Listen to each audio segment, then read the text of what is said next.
If you're a fan of Bicompact's manually wound vintage chronographs from the 40s to the early 70s, you've probably come across an inexpensive offering of an unknown watch brand that does not bring up a lot when you Google it, but it might look somewhat like the watch right here. The important bit, which sheds a little bit of light on this topic and connects the watches that I want to talk about today, is the little inconspicuous writing somewhere underneath the brand name on the dial, which reads Chronograph Suisse. Let's head right into this with this beautiful Binesa branded chronograph from the 50s on the Time Worn channel.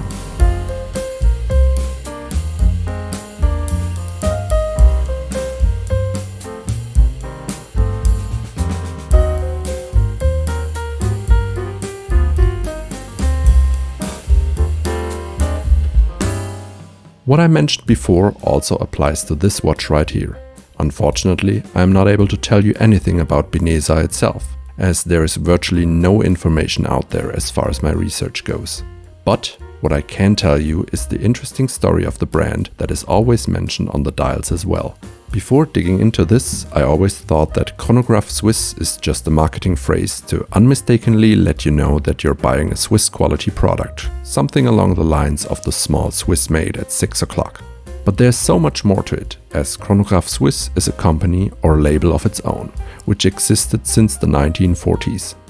They built manual wound chronographs with a variety of different third-party movements, from cheap to robust options. Some with the Venus or Landoran calibers that were known from other much more well-established brands.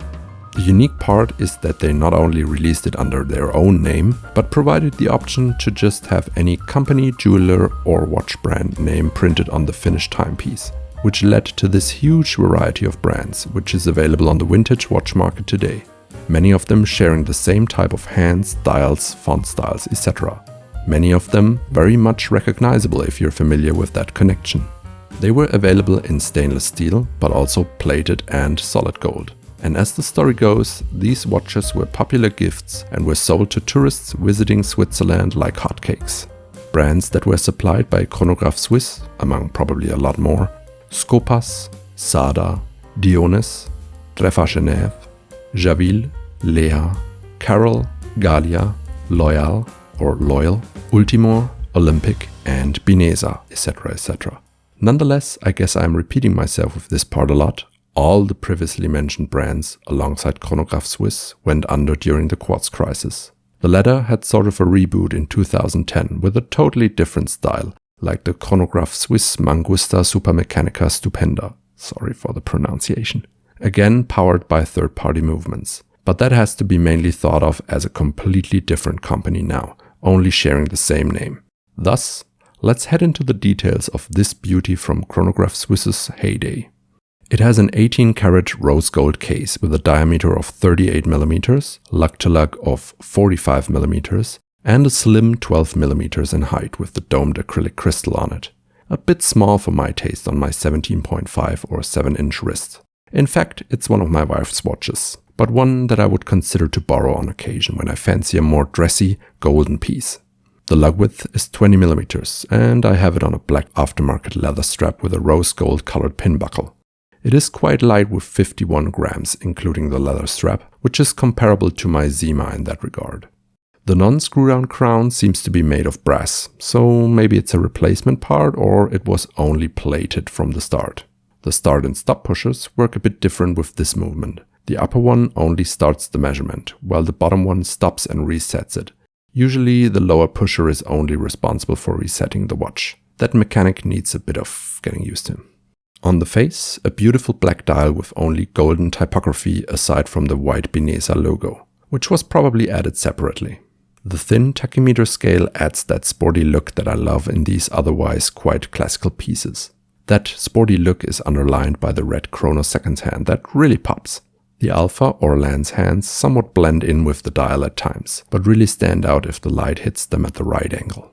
This one features a 30-minute counter alongside the running seconds, but sometimes other versions under the Chronograph Suisse umbrella had a 45-minute counter. All in all, I love the contrast of, on the one side, the subtlety from the combination of black and gold with classical hands, and on the other side, the tachymeter scale and flashy accent from the red chrono second that keeps things very interesting. On the other side of this timepiece, a pressed down solid gold caseback awaits, and inside, this watch here houses the Londoran 51 cam operated chronograph movement, which operates with 18,000 amplitudes per hour, sits on 17 joules and has a solid 41 hours of power reserve. This movement manufacturer deserves a short detour, I think. Londoran goes back to 1873, founded by Charles Alfred and Aimé Auguste Hahn, with the initial name Charles Hahn et Cie in the city of Le Londoran, Switzerland. But it wasn't until 1924 that the company acquired patents and produced chronograph movements. Since 1925, it officially went by the name Londoran. Their most successful movement was the Londoran 48, which is also the basis for this Londoran 51. It's a cam-actuated two-pusher chronograph that was relatively cheap in comparison to column wheel chronos, and therefore it became the first affordable chronograph for many at that time, since 1937 to the early 70s. If you're not familiar with Londoran-powered watches, their movements can be found in many vintage classics, like the Wittenauer 7004A from the 60s, which was co-branded with Longines. Other famous vintage brands with Londoran movement I would like to mention are Jenny, Heuer, and also Breitling. This one in particular looks quite familiar, right? This is not a complete list of brands by any means, as Londoran was among those companies which were deemed chronograph specialists from the 40s to the 70s, on par with Valjoux, Lemania and Venus, and therefore found in a plethora of brands. Through the years, Londoran became part of the larger conglomerates as so many other brands. They were part of the Ebosch SA, which in turn became part of the ASUAG. As this one became the Swatch Group, internally Londoran lost ground against ETA, and the name and trademark of Londoran was up for sale in the early 2000s. So if you buy a new Londoran watch today, that's a different company. Thus, Londoran shared a very similar end to their story with Chronograph Suisse. The price range for Chronograph Suisse models that were sold under a multitude of brands is quite broad, so I will focus on what I paid for this Binesa in 18-karat rose gold to give you a perspective. I bought it for 600 euros in 2018. I guess the price for these depend on how desirable a certain combination of general design aesthetics and condition are, as well as the brand on it.